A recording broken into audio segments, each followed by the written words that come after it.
Thriving in today's fast-paced world of change and disruption requires innovation.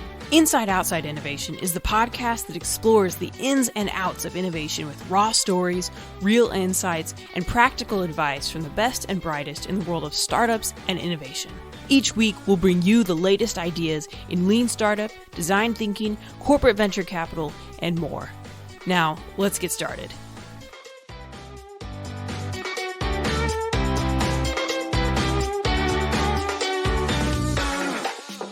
Welcome to another episode of Inside Outside Innovation. This week we decided to go back into our archives. Last year we ran a podcast called Inside Outside, which looked primarily at startups outside the Valley. And one of the guests we had a chance to talk to is one of my favorite people in the world, Diana Kander. Diana is the author of All In Startup, and she has a great insight into not only startup innovation, but corporate innovation as well. We decided to bring this episode back, so hope you enjoy it.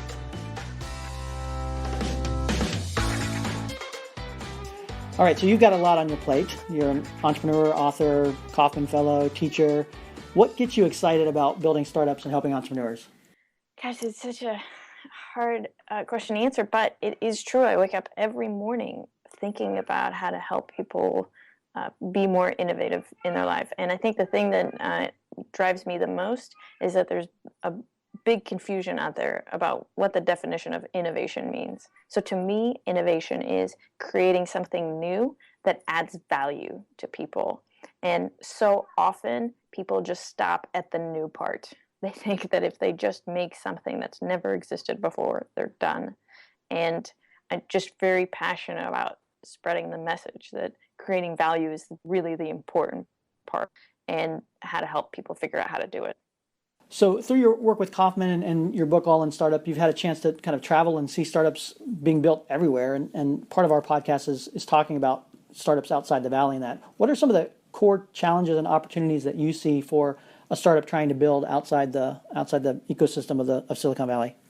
I think that so many people outside of Silicon Valley think that they're going to recreate Silicon Valley-like startups. So they're going to build the next Facebook or Instagram. And oftentimes, if they are building a company like that, the amount of money that they're going to need will only be available in the Valley, so they end up moving. But if they don't have to try to start those companies only, there's so many advantages and so many great opportunities that exist outside the Valley in industries that maybe aren't sexy. And so I think Lincoln has done such an incredible job of finding those niches where they can become experts, such as sports or the finance industry, where they're seen as a hub for those types of companies, and they can really dominate, and they don't have as much of a fear of having their businesses sucked out to the Valley once they start finding success.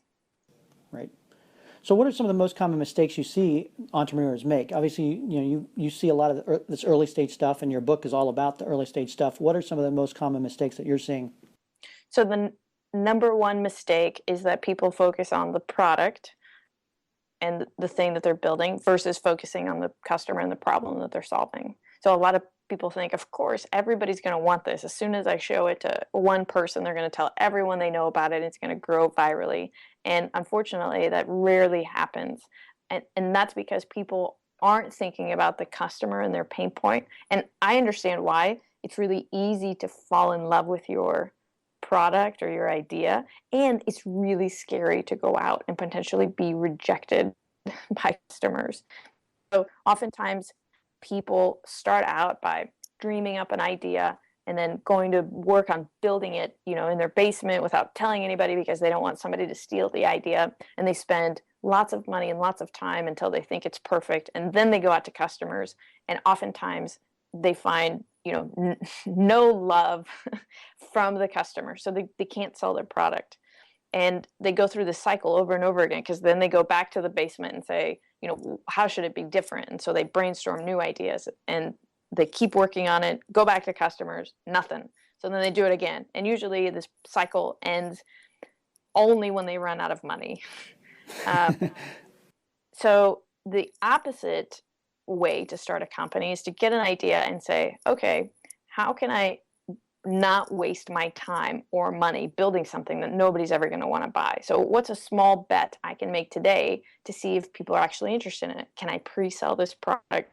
Can I start getting people to sign up for it? Can I get customers to complete it with me? And rarely do entrepreneurs take that kind of path forward, but it's such an easy way to get started, to make sure that your company is going to generate revenue when you finally decide to launch. Excellent. So what are some of the things that entrepreneurs can do to better embrace that philosophy, because it is so difficult? So the best thing that you can do is to have objective people around you who help you stay honest. Even I fall in love with ideas that I have, and I say, I don't have to really test. I mean, clearly this is such a great idea that it's going to work. And I know enough to have people in my life who are like, come on, just follow your own logic, just do the test. Even if you're so sure it's going to be successful, this will give you better evidence of exactly which features you should benefit, which customer groups are interested in it. So it's having people honest in your life that believe in the lean process or methodology, believe in making small bets, who force you to interact with customers before you start branding it or building your product. So I want to talk a little bit about your book, The All in Startup. It's an innovative approach to teaching folks about lean startup and customer validation. What made you decide to write kind of a fiction book instead of the traditional textbook? I usually had trouble finishing business books. I would read the first third, and then I would feel like I got the gist of what the book was trying to communicate. And I hadn't read any fiction since I was in high school, and I was having trouble going to sleep at night because I was reading these business books and then waking up at 2:00 in the morning with all these ideas. So my husband said I could only read fiction before I went to bed. So I read my first fiction book, and I just fell in love with it. Like, I couldn't put it down. When I wasn't reading it, I was thinking about the characters and worrying about them. And I was telling my husband that this was the greatest book ever written. And he was like, no, this is every single fiction book. And I was like, wow, like, what if somebody wrote a business book that people couldn't wait to finish? Like, they just couldn't get enough of it. And they fell in love with the characters. And then the business principles, which can be usually summarized. That's why they have business book summaries, because there's usually like 3 or 4 pages of actual content in the book. What if you spread that across a really interesting story, and that was the medicine that you use the sugar of the story to help people digest? So that was the theory behind it. So you also used a kind of a innovative way to kind of promote the book. So I think you used the IndieGoGo campaign to kind of kickstart the book. Can you talk through kind of what you learned from that process and what you'd recommend? Sure. So my objective, my customer from the very beginning, was people who teach entrepreneurship. Like, it's hard to teach principles unless you have a business that you're working in so that you can understand them. And they were having trouble getting students to engage and to actually read the things that they were assigning. So my customers were, like I said, entrepreneurship educators. So I wanted to use the book as a way to change how a lot of them were teaching entrepreneurship.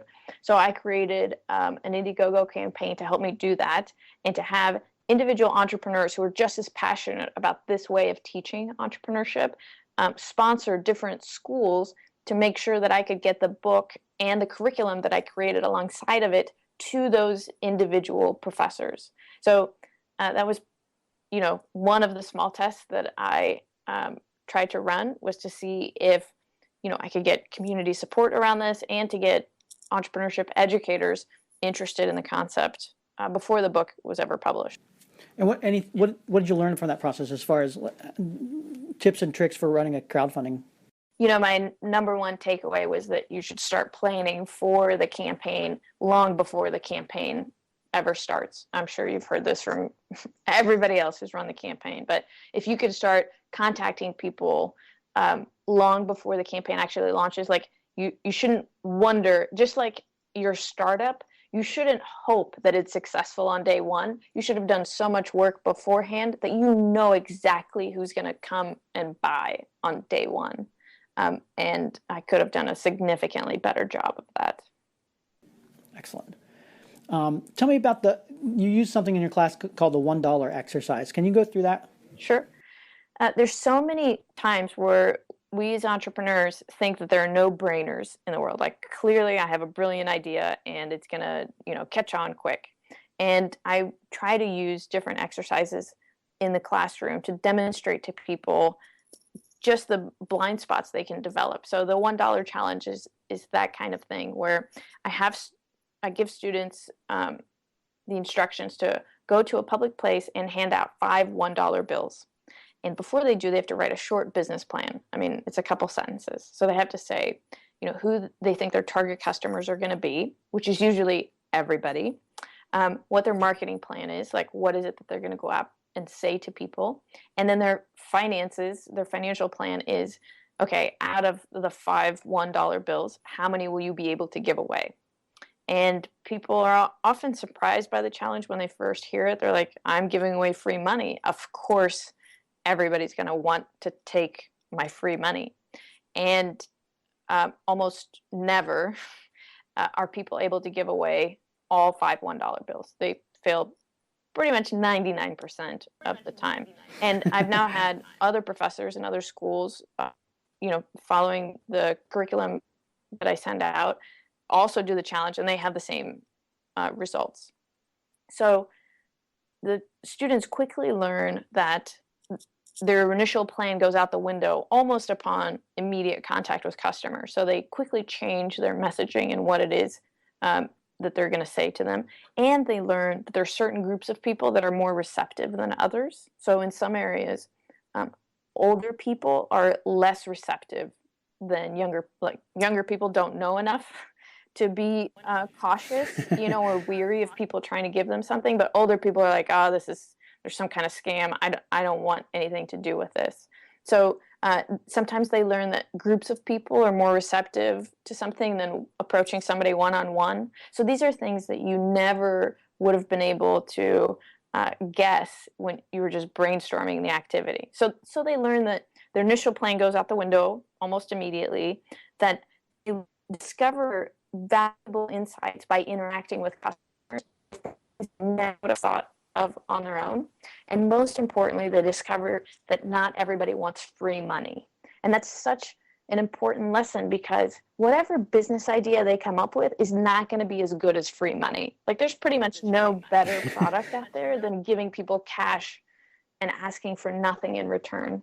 So they quickly understand that not everybody's going to want to buy whatever it is they come up with. So they better do a good job of figuring out who their customers are going to be and why they would want their product.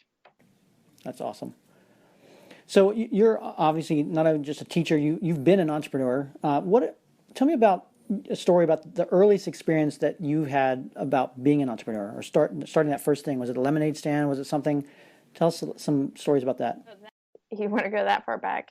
Well, I grew up very, very poor, and quickly learned if I wanted things, I had to earn money. So pretty much everything is a revenue generating opportunity. So when I was, I don't remember, like 9 or 10 years old, I got a magic kit for my birthday, and I was like, okay, now I don't know anything about magic, but I have this kit, and I'm going to put on magic shows and charge money for attendance.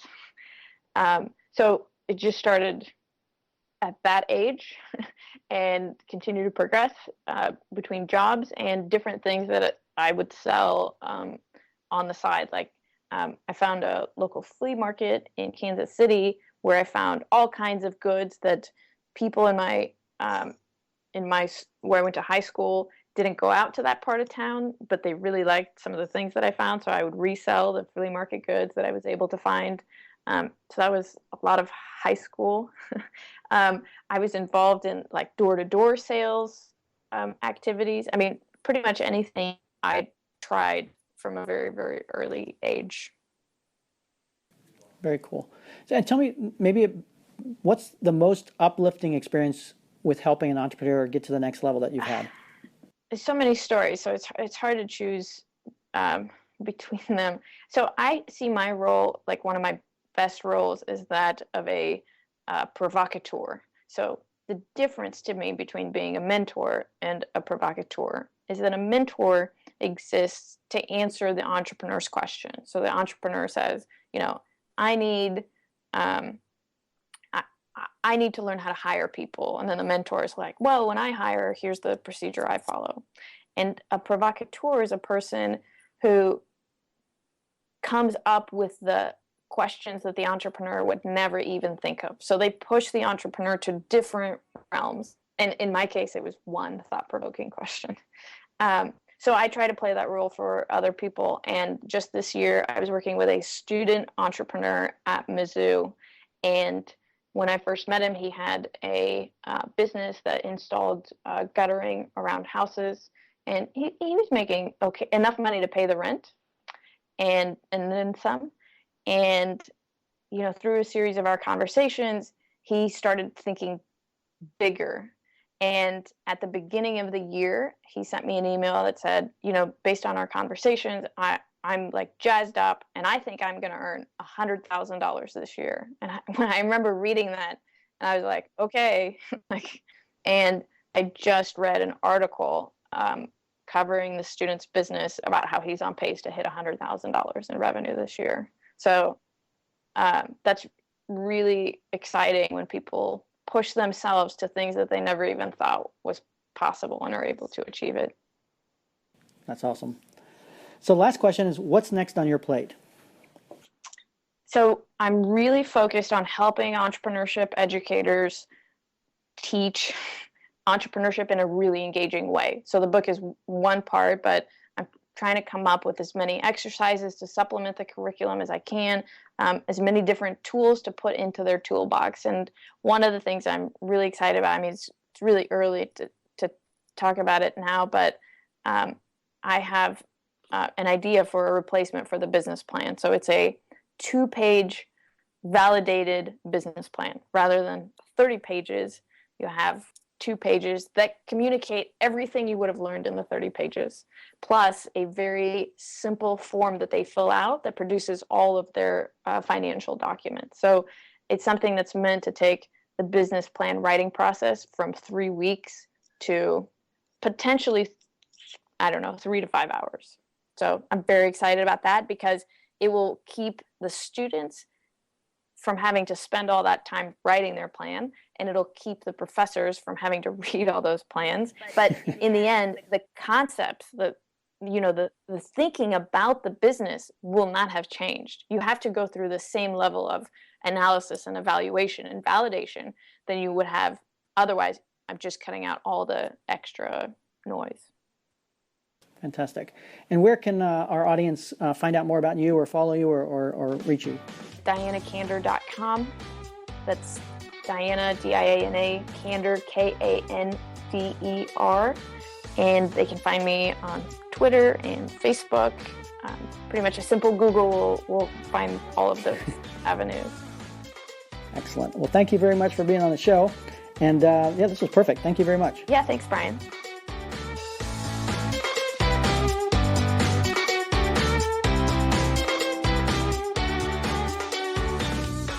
Well, that's it for another episode of Inside Outside Innovation. Special thanks to our guests for being on the show this week. Also, we'd love to hear from you, so please do reach out and talk to us on Twitter at the IO Podcast. Visit us online at insideoutside.io. And if you have 30 seconds, go over to iTunes, leave a review, and you can subscribe there as well. We'd love to hear from you, and until next time, go out and innovate.